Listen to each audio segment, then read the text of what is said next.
तेरे। यार रुक जाओ, मुझे फाइट के आना चाहिए, मैं पीछे बंदा है।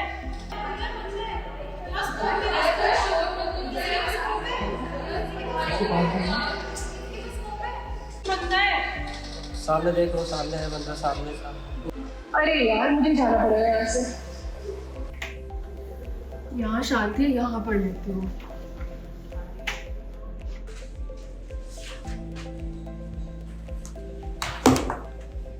अरे आयशा, तुम यहाँ? तुम्हारे फ्रेंड्स वहाँ गेम खेल रहे हैं और तुम पढ़ रही हो? कहाँ भैया, साल भर तो मैंने इंस्टाग्राम पे रील स्क्रॉल करे, अब बोर्ड एग्जाम सिर पे है, क्या पढूं कैसे पढूं कुछ समझ ही नहीं आ रहा। इतनी सी लड़की और इतना बड़ा बोर्ड का पहाड़, अगर उस टाइम पे इंस्टा की जगह कुछ एजुकेशनल वीडियो देख ली होती तो शायद आज ये ना होता। भैया अब आप मम्मी मत बनो यार, आप कॉलेज देखोगे चैनल पे तो कॉलेज के बच्चों के लिए सब कुछ बताते हो, और हमारे लिए, हम बच्चों के लिए भी कुछ बता दो कि बोर्ड एग्जाम्स में इतने कम टाइम में अच्छा कैसे स्कोर कर सके। चलो ठीक है, कुछ टिप्स एंड ट्रिक्स आपको बताता हूँ जो आप अपने एग्जाम से पहले फॉलो कर सकते हो, जो मैंने अपने एग्जाम में किए थे, और ये वीडियो के बारे में अपने फ्रेंड्स को जरूर बताना।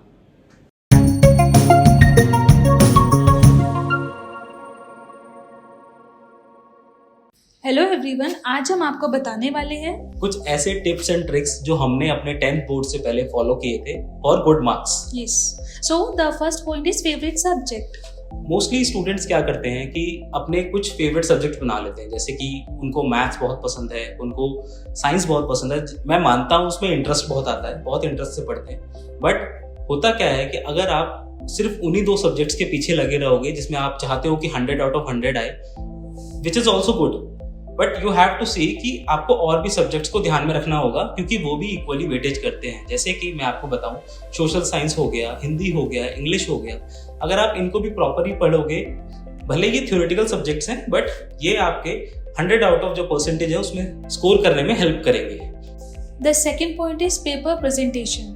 Paper presentation is all about कि आप अपने आंसर्स को कैसे प्रेजेंट कर पा रहे हो अपने आंसर शीट्स में। फॉर एग्जाम्पल, मेरे साथ भी ऐसा बहुत बार होता था, जब मैं बोर्ड्स के मॉक कर रहा हूँ या फिर एग्जामिनेशन पेपर दे रहा हूँ, तो वहाँ पे क्या करता था, मुझे आता सब कुछ था, मेरे माइंड में सब कुछ था, बट मैं उसको अच्छे से पोर्ट्रे नहीं कर पाता था। तो अगर आप एग्जामिनर के सामने आंसर शीट में अच्छे से पोर्ट्रे नहीं कर पाओगे अपने आंसर्स को, तो जितना भी अच्छा वैल्यूएबल आंसर भी होगा ना, उसमें भी आपको शायद प्रॉपर मार्क्स ना मिल पाए जो आप चाह रहे हो।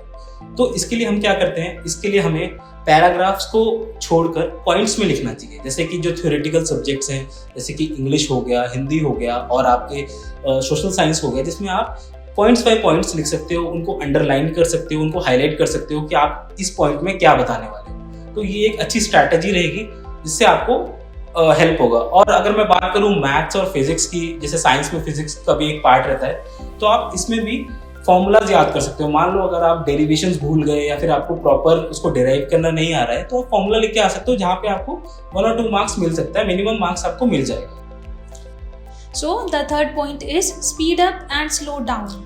Speed up and slow down से आपको पता ही लग रहा है कि मोस्टली होता क्या है, स्टूडेंट्स गलती करते हैं जब वो अपनी आंसर शीट शुरू करते हैं। वो सेक्शन 1 पे हैं, वो बहुत आराम से लिख रहे हैं, बहुत सुंदर से लिख रहे हैं और बहुत हाईलाइटेड करके लिख रहे हैं, लेकिन कहीं ना कहीं हमें पता है कि हमारे एग्जाम में 3 घंटे ही होते हैं, उससे ज़्यादा का टाइम नहीं होता है। हम जब लास्ट सेक्शन तक पहुंचते हैं तो हम बहुत रश करते हैं, बहुत जल्दी से लिखते हैं, बिकॉज टाइम लिमिट कम होता है। तो ऐसे में क्या होता है कि जो आपके ऐसे क्वेश्चंस हैं जिनका मार्क्स बहुत ज़्यादा है, वेटेज बहुत ज़्यादा है, जो लास्ट के क्वेश्चंस हैं, वो आपकी कहीं ना कहीं स्किप होना शुरू हो जाते हैं। तो इसके लिए आप हमेशा टाइम को मैनेज करो, हर सेक्शन को उसका इक्वल टाइम दो कि हाँ, मैं ए पे इतना काम करूंगा, मैं सी सेक्शन पे इतना काम करूंगा।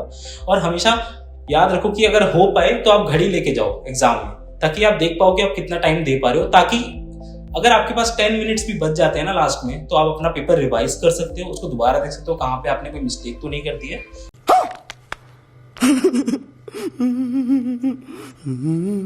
So the fourth point is strategy. Okay, ये बहुत इंपॉर्टेंट पॉइंट है। स्ट्रैटेजी बच्चे नहीं बना पाते हैं अच्छी, बिकॉज उनका ना माइंड सेटअप नहीं हो पाता है कि हम किस सब्जेक्ट को लेके किस स्ट्रैटेजी से काम करें। फॉर एग्जाम्पल, अगर आप इंग्लिश पढ़ रहे हो तो आपकी स्ट्रैटेजी अलग होगी, अगर आप साइंस के लिए जा रहे हो तो आपकी स्ट्रैटेजी अलग होगी, मैथ्स में बिल्कुल ही अलग स्ट्रैटेजी होगी कि आप कैसे न्यूमेरिकल्स को सॉल्व करोगे, क्या प्रैक्टिस करोगे, वो सब आपको देखना पड़ेगा।